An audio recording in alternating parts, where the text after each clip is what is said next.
جو دین پہ چلنے والے ہیں ان کے ساتھ کیا ہوگا؟ اگر وہ پورے دین پر چل رہے ہیں تو پھر قرآن خوشخبری دیتا ہے انتم الاعلون، تم سب سے بلند رہو گے، تم سب سے عزت والے ہوگے، ان کنتم مؤمنین۔ اگر یہ دین پر چلنے والے ہوں گے پورے پورے تو پھر کیا ہوگا؟ لفتحنا علیہم برکات من السماء والارض، زمین آسمان کی برکتوں کے دروازے تمہارے لیے اللہ تعالیٰ کھول دے گا۔ صرف دنیا میں اللہ کیا کرے گا اس کو میں آپ کو بتا رہا ہوں جو اللہ نے قرآن میں وعدے کیے ہیں۔ اگر تم پر کوئی دشمن چڑھ آتا ہے تو وَكَانَ حَقًّا عَلَيْنَا نَصْرُ الْمُؤْمِنِينَ، پھر میرے ذمے ہے میں تمہاری مدد کروں، اور اگر اللہ تمہاری مدد کرے تو پھر کیا ہوگا؟ پھر وَلَن تُغْنِيَ عَنْكُمْ فِئْتُكُمْ شَيْئًا وَلَوْ كَثُرَتْ وَأَنَّ اللَّهَ مَعَ الْمُؤْمِنِينَ، پھر ساری دنیا تم پہ چڑھائی کر دے اور اللہ تمہارے ساتھ ہو تو پھر تمہارا کوئی کچھ نہیں بگاڑ سکتا۔ اللہ کے محبوب کا فرمان ہے، مسلم شریف کی روایت ہے، صحیح ساری کتابوں میں ہے، لن یغلب 12,000 من قلت، 12,000 اگر مسلمانوں کی تعداد ہو پوری دنیا میں، صرف 12,000، اور باقی ساری دنیا کا باطل ایک طرف ہو، تو انہیں اس وجہ سے شکست نہ ہوگی کہ یہ تھوڑے تھے، اس وجہ سے شکست نہیں ہوگی۔ اگر 12,000 کو شکست ہوئی ہے 12 لاکھ کے مقابلے میں یا 12 کروڑ کے مقابلے میں، تو شکست کی وجہ اللہ تعالیٰ کا نبی فرما رہا ہے کمی نہیں ہے، شکست کی وجہ ان کا اللہ سے تعلق کا ٹوٹنا یا ان کے اندر گناہوں کا پایا جانا، ورنہ 12,000 مسلمان ساری دنیا کے لیے کافی ہیں۔ لن یغلب 12,000 من قلت، 12,000 پر کوئی غالب نہیں آ سکتا، وَأَنَّ اللَّهَ، ویسے تو ایک مسلمان ہو تو اس پہ کوئی غالب نہیں آ سکتا جب اللہ ساتھ ہو۔ نبی ایک ہی تو ہوتا ہے، اکیلا نبی ہوتا ہے، اور سارا کفر اس کے سامنے ہوتا ہے۔ اور ہود علیہ السلام تو ایسی قوم کے سامنے آئے تھے جن کے قد اس پلر کو دگنا کرو تو تب جا کے ان کا قد بنتا تھا، اتنے قد آور قوم تھی کہ 30 40 ہاتھ، یعنی کوئی 60 فٹ ان کا قد بنتا تھا، اور ان کے مقابلے میں اللہ نے لشکر کی وجہ ایک بھیجا، صرف ہود، وَإِلَىٰ عَادٍ أَخَاهُمْ هُودًا، ہم نے عاد کی طرف ہود کو بھیجا، تو سارے مل گئے لیکن ہود علیہ السلام کو ہاتھ نہیں لگا سکتے، ایک ہی کافی ہوتا ہے۔ لیکن یہ اسباب کی دنیا ہے، اسباب کی دنیا ہے، تو یہاں بطور سبب یہ معجزات کا جہان نہیں، نبیوں کا معاملہ اور ہوتا ہے اور امت کا معاملہ اور ہوتا ہے۔ نبیوں کے ساتھ اللہ تعالیٰ کا نظام خصوصی چلتا ہے اور عام انسانوں کے ساتھ اللہ تعالیٰ کا نظام عمومی چلتا ہے۔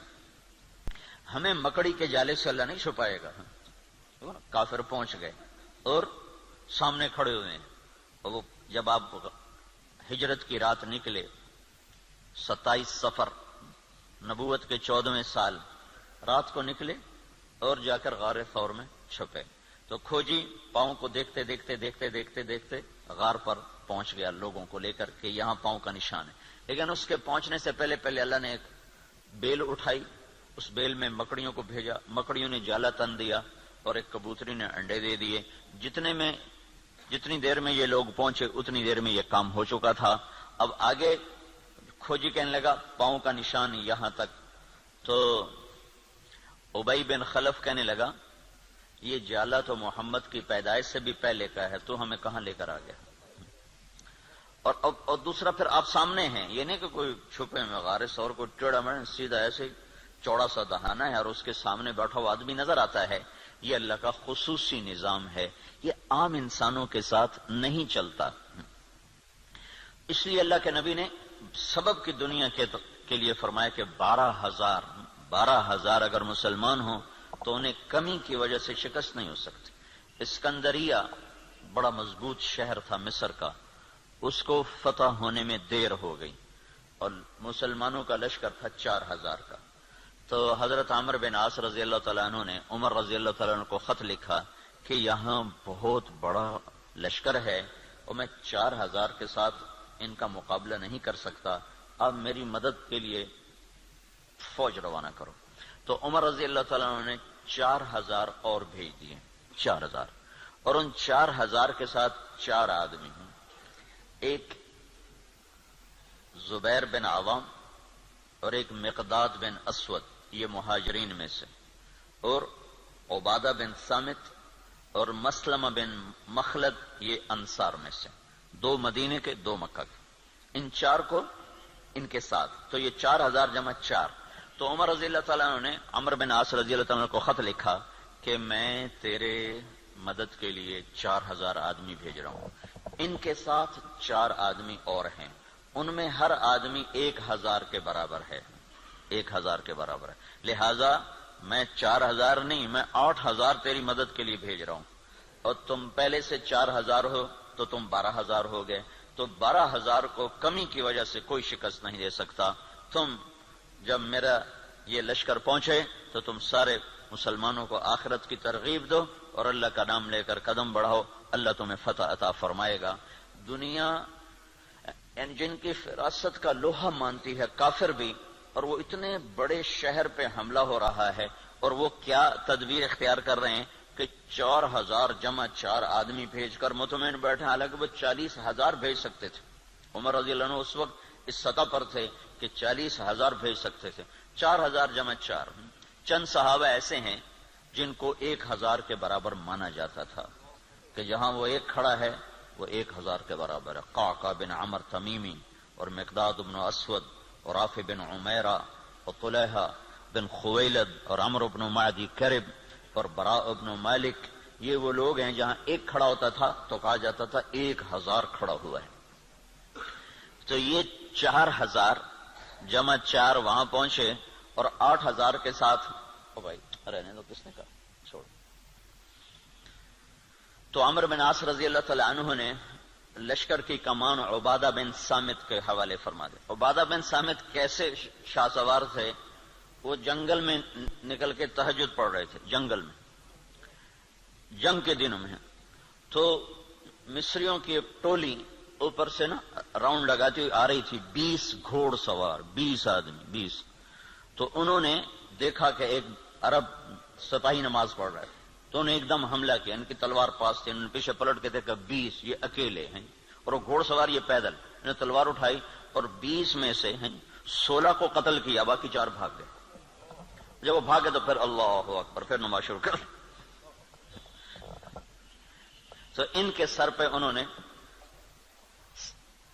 امارت کا امامہ باندھا، کا آج تو بسم اللہ کر۔ تو عبادہ بن صامت رضی اللہ تعالیٰ عنہ بدری صحابہ میں سے ہیں، بدری صحابہ میں سے۔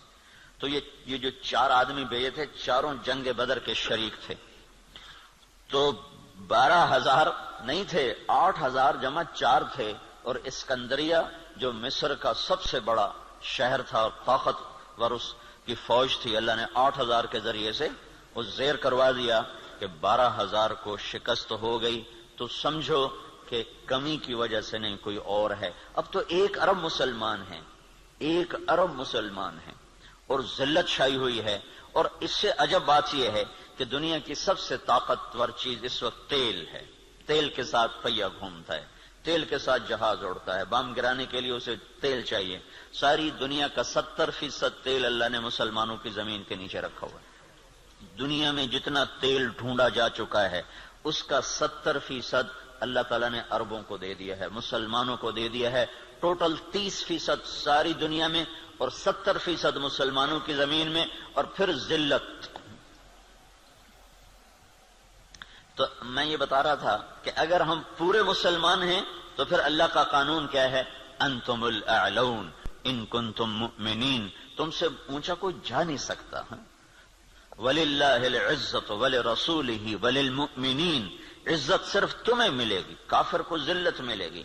لَفَتَحْنَا عَلَيْهِمْ بَرَكَاتٍ مِّنَ السَّمَاءِ وَالْأَرْضِ، زمین آسمان کی برکتوں کو میں دروازے کھول دوں گا، اور تمہاری زمین کا ذرہ ذرہ وہ برکت بنے گا، آسمان کا قطرہ قطرہ وہ برکت بنے گا۔ تم پہ دشمن چڑھے گا تو کان حقا علینا نصر المؤمنین، میرے ذمے ہے میں تمہاری مدد کروں، میں خود آؤں گا۔ ان تستفتحوا فقد جاءکم الفتح وَإِن تَنْتَهُوا فَهُوَ خَيْرٌ لَكُمْ وَإِن تَعُودُوا نَعُودْ۔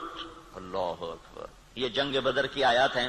اللہ تعالیٰ کہہ رہا ہے، پتہ چل گیا نا تمہیں کہ اللہ کس کے ساتھ ہے؟ اور تم کہا کرتے تھے حق کو واضح کر، آج حق واضح ہوا کہ تم ذلیل ہوئے اور بے ہتھیار بے سر و سامان وہ کامیاب ہوئے۔ اب جاؤ اور بس کر دو تو تمہارے لیے اچھی بات ہے، اگر تم لوٹو گے تو میں لوٹوں گا، ان تعودوا نعود، اگر تم آؤ گے تو میں آؤں گا۔ تو اللہ کے ساتھ کون لڑے؟ جب ہرمزان، تستر ایک جگہ تھی ایران کی کا ایک صوبہ تھا تستر، وہ 1 سال کے بعد فتح ہوا تھا، اس پر اتنی لمبی جنگ چلی کہ 1 سال، ایک قلعہ 1 سال لے گیا تھا، تو اس کے سردار ہرمزان پکڑا گیا، زندہ پکڑا گیا، تو عمر رضی اللہ عنہ نے فرمایا کہ اسے مدینے بھیجو۔ جب وہ مدینے پہنچا تو عمر رضی اللہ عنہ نے پوچھا بھائی کیا حال ہے؟ کہنے لگا کیا پوچھتے ہو؟ جب ہمارا تمہارا مقابلہ تھا تو ہم تمہیں اپنے جوتے کی نوک پہ نہیں لکھتے تھے، جب تم نے اللہ کو ہمارے سامنے کھڑا کر دیا تو اب اللہ سے کون لڑے؟ یہ ایک مجوسی ایرانی سردار کی بات تھی، جب اللہ کو سامنے کھڑا کر دیا تو اب اللہ سے کون لڑے؟ پھر وہ ایمان لایا، کلمہ پڑھا، حضرت عمر کے بڑے اچھے ساتھیوں میں وہ شمار ہوتے رہے رحمت اللہ علیہ۔ تو اگر پورا دین ہے تو پھر اللہ یہ قانون بتا رہا ہے، اگر ادھورا دین ہے پھر کیا ہوگا؟ پھر وہی ہوگا جو ہو رہا ہے، لیکن میں قرآن سے بھی بتاؤں گا کہ کیا ہوگا تو وہی جو ہم دیکھ رہے ہیں، لیکن اللہ کا قرآن بھی اس کی طرف نشاندہی کرتا ہے، بتلاتا ہے کہ اگر تم ادھورے چلو گے، پورے نہیں چلو گے۔ دیکھو نا 33 نمبر لے کر بھی تو آدمی پاس ہوتا ہے، لیکن کوئی اس کو جاب دیتا ہے، کوئی نوکری دیتا ہے، کہا جی کون سے ڈویژن ہے؟ کہا جی 3rd ڈویژن کا، جا جتی چاہتے ہونے نکل جائے۔ 1st ڈویژن والے کو لوگ دیکھتے ہیں کہ ہاں بھائی کتنے نمبر لیے تھے آپ نے، کتنا ایکسپیرینس ہے آپ کا، تو ہم 33 نمبر والے مسلمان ہیں، تو اللہ سے ہم مانگتے ہیں 100 نمبر والا معاملہ۔ تو اب اللہ تعالیٰ کا قرآن بتاتا ہے، کیا کہتا ہے؟ وَلَنُذِيقَنَّهُمْ مِنَ الْعَذَابِ الْأَدْنَى دُونَ الْعَذَابِ الْأَكْبَرِ لَعَلَّهُمْ يَرْجِعُونَ۔ جب تم ادھورے چلو گے نا، کبھی نماز پڑھی کبھی چھوڑ دی، کبھی روزہ رکھا کبھی چھوڑ دیا، کبھی حلال کھایا کبھی حرام کھایا، کبھی جھوٹ بولا کبھی سچ بولا، کبھی سود پہ چلے کبھی حلال پہ چلے، جب تم یہ سارا گڑبڑ کر دو گے تو پھر میں کیا کروں گا؟ وَلَنُذِيقَنَّهُمْ مِنَ الْعَذَابِ الْأَدْنَى، میں تمہیں چھوٹے چھوٹے عذاب دوں گا، دون العذاب الاکبر، بڑا عذاب نہیں دوں گا۔ بڑا عذاب کیا ہے؟ قرآن کی دوسری آیت فَيُعَذِّبُهُ اللَّهُ الْعَذَابَ الْأَكْبَرَ يَصْلَى النَّارَ الْكُبْرَى، جہنم کی آگ، دوزخ کی آگ، یہ بڑا عذاب ہے اور یہ خوفناک عذاب ہے، اس سے توبہ توبہ۔ انہا لظا، بھڑکتی ہے، نزاعۃ للشوا، کھال کھینچ دیتی ہے۔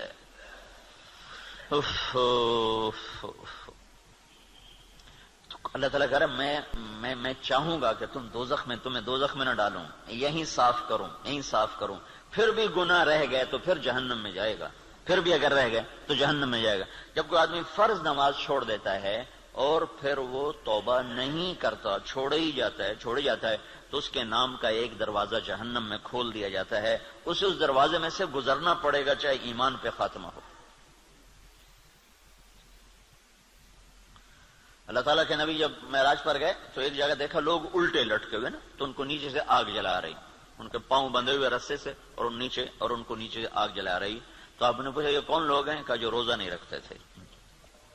تو روزہ نہ رکھنا یہ تو مسلمان کے لیے، کافر سے تو روزہ مطلوب نہیں۔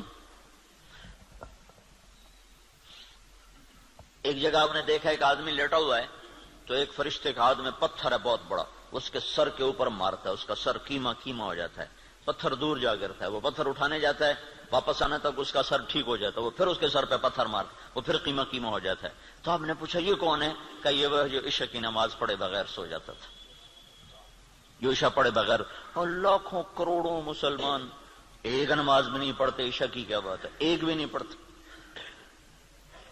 تو بڑا عذاب آگے کا ہے، بہت خوفناک ہے، بہت خوفناک ہے۔ آگے آپ گئے تو آپ نے دیکھا ایک آدمی کا پیٹ ہے جیسے گنبد ہوتا ہے، گنبد کی طرح بڑا پیٹ ہے، اس پیٹ کے اندر سانپ گھسے ہوئے ہیں اندر، اور اس کو اندر سے ڈس رہے ہیں، اس کی چیخ و پکار ہے۔ تو آپ نے کہا یہ کون ہے؟ کہا یہ سود کھانے والے۔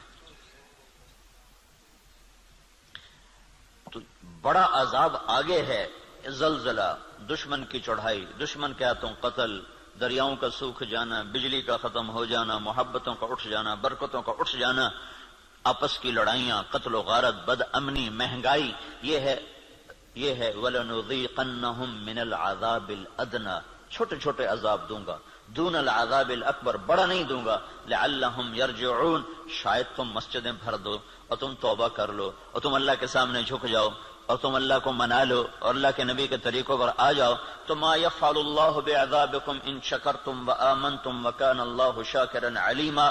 اللہ تعالیٰ فرماتا ہے تمہیں سزا دے کے مجھے کیا خوشی ہوتی، تمہیں سزا دے کے مجھے کیا خوشی ہوتی، تم انسان بنو، جو کہتا ہوں کرو، جس سے روکتا ہوں چھوڑو، تو میں تمہیں عذاب دے کے مجھے کوئی خوشی نہیں ہے، لیکن تم میرے مان کے چلو، میرے بن کے۔ آپ 5000 تنخواہ دے کر اگلے کی کھال اتار دیتے، ذرا سا گڑبڑ کر دے تو اس کی ماں بیٹی نہیں چھوڑتے، اور اللہ تعالیٰ سر سے لے کر پاؤں تک وجود دیتا ہے، ایک سیل ساری دنیا مل کے نہیں بنا سکتی، ایک سیل میں جو جہان کام کر رہا ہے ساری دنیا عاجز ہے اس ایک سیل کا، صرف ایک سیل کا جہان سمجھنے سے دنیا کا انسان عاجز ہے، اور کئی کھرب سیلز جمع ہوتے ہیں تب اللہ ایک انسان بناتا ہے، ہر سیل میں ایک کائنات ہے جس کا نظام اللہ تعالیٰ چلاتا ہے، تو اس کے بعد اس کا اتنا حق نہیں ہے کہ میری مان کے چل، میری مان، اطیع اللہ و اطیع الرسول، اللہ کی مانو اور اللہ کے رسول کی مانو، اپنی مرضی پہ نہ چل۔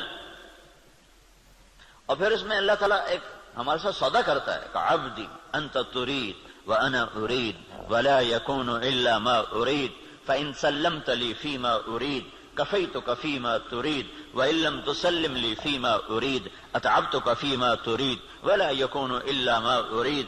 اے میرے بندے، ایک تیرا ارادہ ہے، ایک تیرے رب کا ارادہ ہے، جو تو چاہتا ہے وہ اللہ کے ارادے کے بغیر نہیں ہو سکتا، جو اللہ چاہتا ہے وہ تمہارے بغیر کر دیتا ہے۔ تو ایک کام کرو، یہ اس چند روزہ زندگی میں جو میں کہوں کرتے جاؤ کرتے جاؤ کرتے جاؤ کرتے جاؤ، یہ نہ دیکھو کہ نفع کیا ہے نقصان کیا ہے، یہ دیکھو کہ اللہ کیا چاہتا ہے اور اللہ کا رسول کیا کہتا ہے، بس تم یہ کرتے جاؤ تو کیا ہوگا، کفیتک فیما ترید، جو تم چاہو گے میں کر دوں گا۔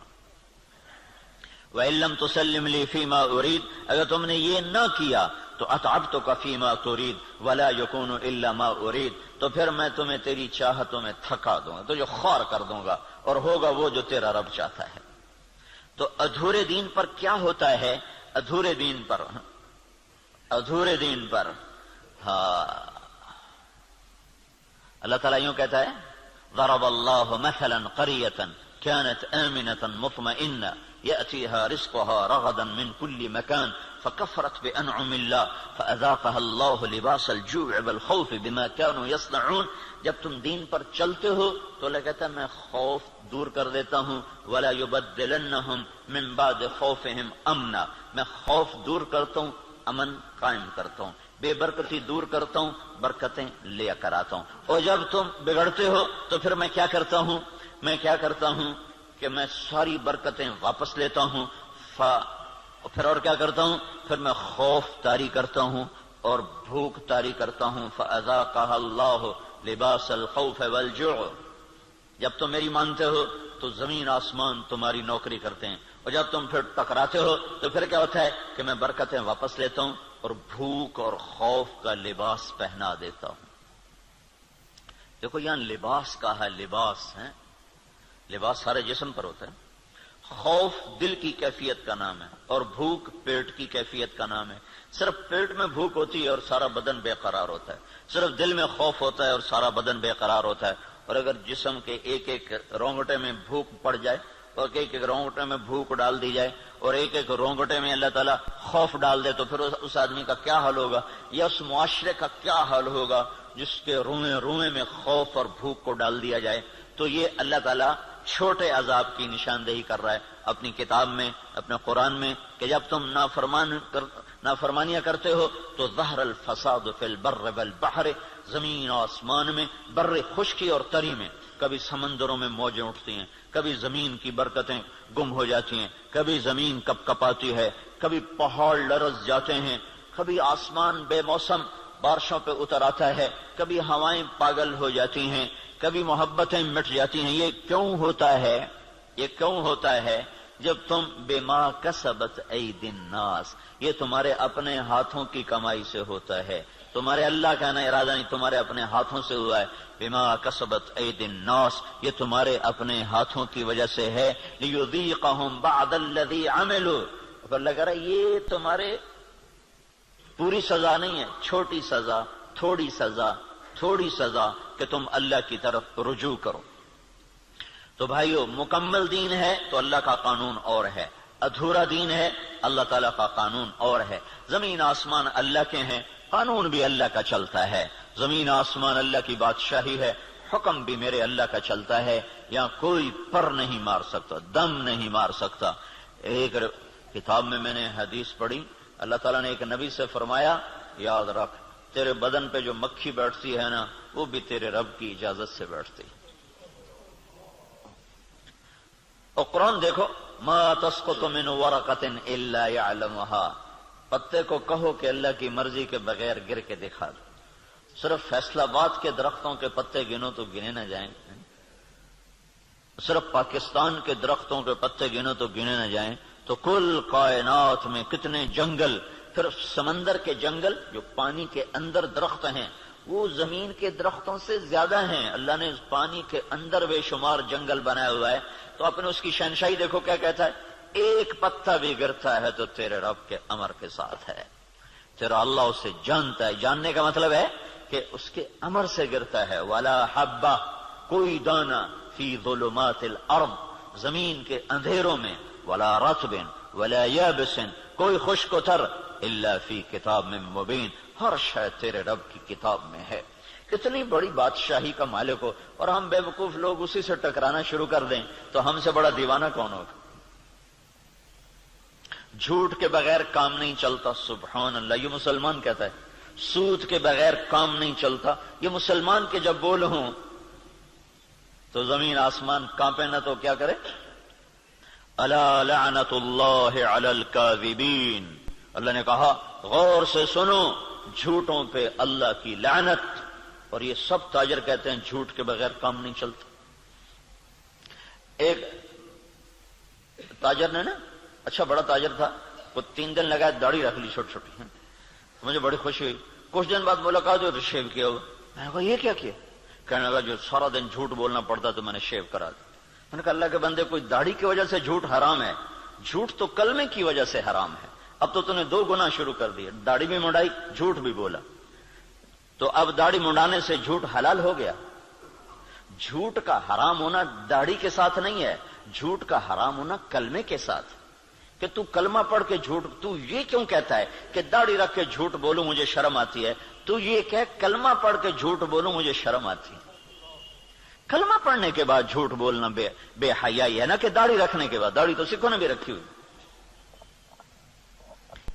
یہ میرے اللہ کے نبی کا امر ہے، حکم ہے. یہ اور حکم ہے، وہ اور حکم ہے. ایک کی وجہ سے دوسرا چھوڑ دوں، ایک کی وجہ سے دوسرا چھوڑ دوں، یہ کہاں کی نادانی ہے؟ تو اس کو بات سمجھ میں اس نے پھر رکھ لی.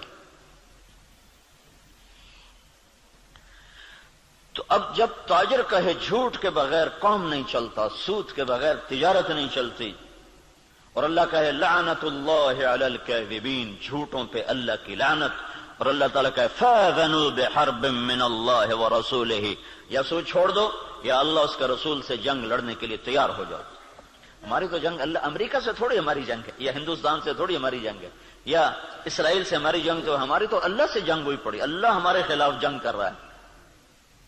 اصل تو مقابل میں اللہ آیا ہوا ہے، اللہ اس کا رسول آیا ہوا ہے.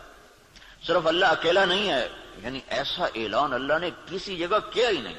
تو کتنی بے غیرتی ہے کفر. دنیا کا سب سے بڑا گناہ ہے کفر. دنیا کا سب سے بڑا جرم ہے شرک اور کفر، کہ شہنشاہ اعظم خلاق علیم کو نہ ماننا، یا ماننا تو اس کا شریک ماننا. اللہ تعالیٰ نے اس کے لیے نہیں کہا کہ میں تیرے خلاف لڑائی کروں گا. ان کو دھمکیاں دیں جہنم میں ڈالوں گا، آگ میں ڈال دوں گا، تباہ کر دوں گا. لیکن سود کھانے والا 5 وقت کا نمازی بھی ہے تو اللہ کہتا تیار ہو جا، تیری میری جنگ ہے. اور صرف میری نہیں، میرا رسول بھی تیرے ساتھ جنگ کرے گا. میں بھی کروں گا، میرا رسول بھی کرے گا. تو بڑا جگر ہے لوگوں کا جو اتنے بڑے اعلان کے بعد اتنے بڑے اعلان کے بعد کہیں جی سود کے بغیر تو پھر کام نہیں چلتا. تو یہ جب دین ادھورا ہوتا ہے تو پھر کیا ہوتا ہے، یہ سارا میں آپ کو قرآن پاک سے بتا رہا ہوں.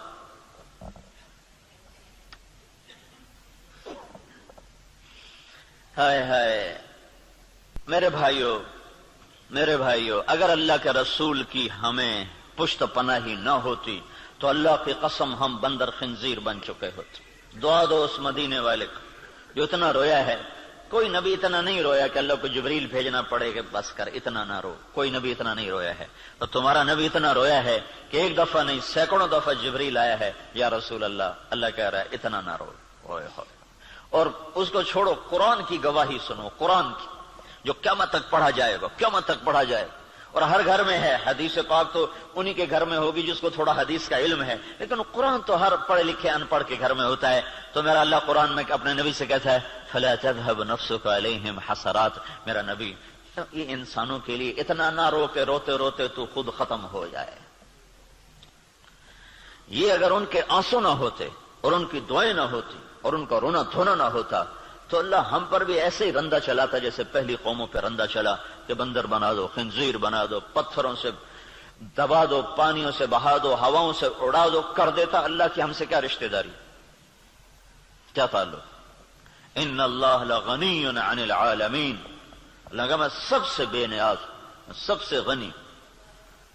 سب سے پہلا رسول نوح علیہ السلام، اور 5 بڑے رسولوں میں ایک نوح علیہ السلام، ابراہیم علیہ السلام، موسیٰ علیہ السلام، عیسیٰ علیہ السلام، محمد صلی اللہ علیہ وسلم.